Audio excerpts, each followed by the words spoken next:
आज Doubtnut app download करें। Doubtnut पर अपने सभी गणित, रसायन विज्ञान, भौतिक विज्ञान और जीव विज्ञान के डाउट्स का करो सफाया। बस प्रश्न की फोटो खींचो, एक ही प्रश्न को क्रॉप करो और तुरंत वीडियो सोल्यूशन पाओ।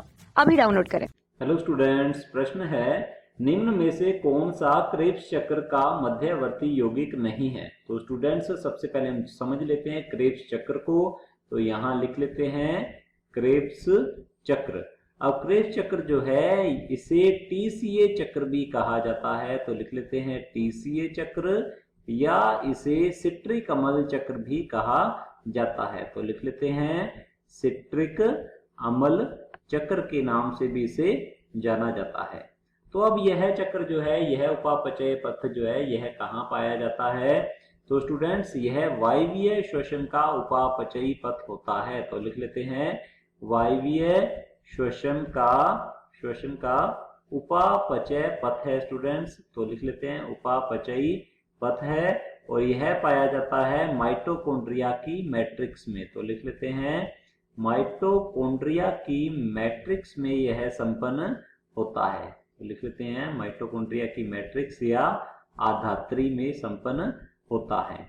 तो स्टूडेंट्स इसकी खोज जो है यह की गई थी क्रेब्स नामक वैज्ञानिक के द्वारा।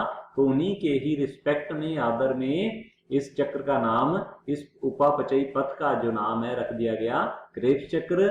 इसका प्रथम स्थायी उत्पाद जो है यह होता है सिट्रिक अम्ल, इसीलिए इसे सिट्रिक अम्ल चक्र भी कहा जाता है। और सिट्रिक अम्ल में 3 कार्बोक्सिलिक समूह होते हैं, इसीलिए इसे ट्राई कार्बोक्सिलिक एसिड साइकिल या चक्र भी कहा जाता है, जिसे टीसीए चक्र कहते हैं। तो हमारे पास यहाँ पर क्रेब्स चक्र दिया गया है स्टूडेंट, देख लेते हैं अब।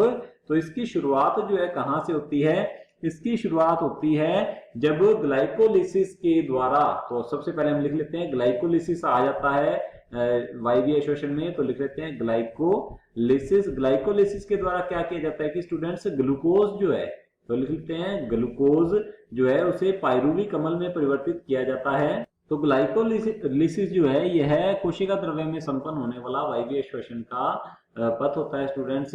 तो वायवीय और अवायवीय श्वसन दोनों में ही यह साझा पथ होता है, इसे ईएमपी पथ भी कहते हैं। तो सबसे पहले ग्लूकोज को पाइरुविक अम्ल में परिवर्तित किया जाता है, और पाइरुविक अम्ल जो है यह माइटोकॉन्ड्रिया की मैट्रिक्स में प्रवेश कर जाता है, जहां पर इसके ऑक्सीकारी वी कार्बोक्सिलीकरण के द्वारा बना दिया जाता है acetyl coenzyme A. Acetyl coenzyme A जो है यह अब प्रवेश कर जाएगा क्रेब्स चक्र में। यह प्रवेश कैसे करता है, यह सबसे पहले ऑक्सैलो एसीटेट या ऑक्सैलो एसिटिक अम्ल, जिसे कि कहा जाता है OAA, इसके साथ जुड़कर स्टूडेंट यह यहाँ पर एंजाइम कौन सा कार्य करेगा, यहाँ पर एंजाइम कार्य करता है सिट्रेट सिंथेटेज। तो यह ऑक्सैलो एसिटिक अम्ल के साथ जुड़कर सिट्रिक अम्ल या सिट्रेट का निर्माण करता है। तो यहाँ हम लिख लेते हैं इसे सिट्रेट या सिट्रिक अम्ल कह सकते हैं। तो लिख लेते हैं स्टूडेंट्स सिट्रेट। तो सिट्रिक अम्ल इसका प्रथम स्थायी उत्पाद होता है। आगे की ओर यह जो सिट्रेट है यह आइसोमरेज एंजाइम की उपस्थिति में आइसोसिट्रेट में परिवर्तित हो जाता है। तो लिख लेते हैं यहाँ आइसोसिट्रेट में परिवर्तित हो जाएगा।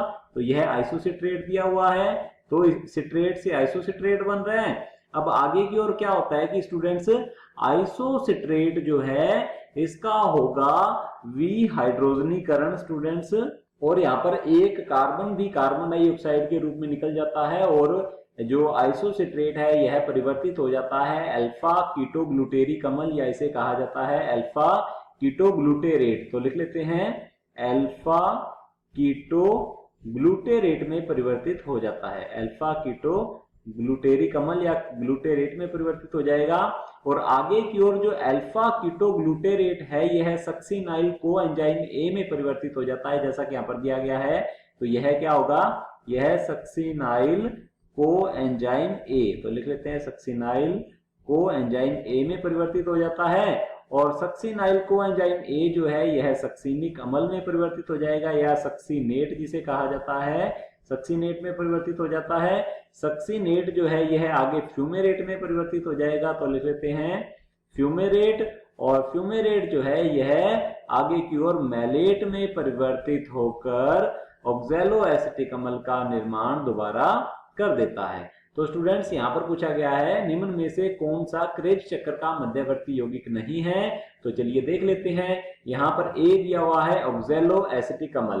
तो स्टूडेंट्स ऑक्जेलो एसिटिक अम्ल जो है यहाँ से शुरुआत हो रही है इसकी क्रेब्स चक्र की। तो स्टूडेंट्स ये हमारा जो ऑप्शन है क्या होगा, गलत होगा, क्योंकि ऑक्जेलो एसिटिक अम्ल का निर्माण जो है अंततः होता ही है, इसका पुनर्जनीकरण होता है, यह रीजनरेट दोबारा होता ही है। यदि यह रीजनरेट नहीं होगा तो क्रेब्स चक्र जो है वह नहीं चल पाएगा। तो ये हमारा ऑप्शन गलत होगा।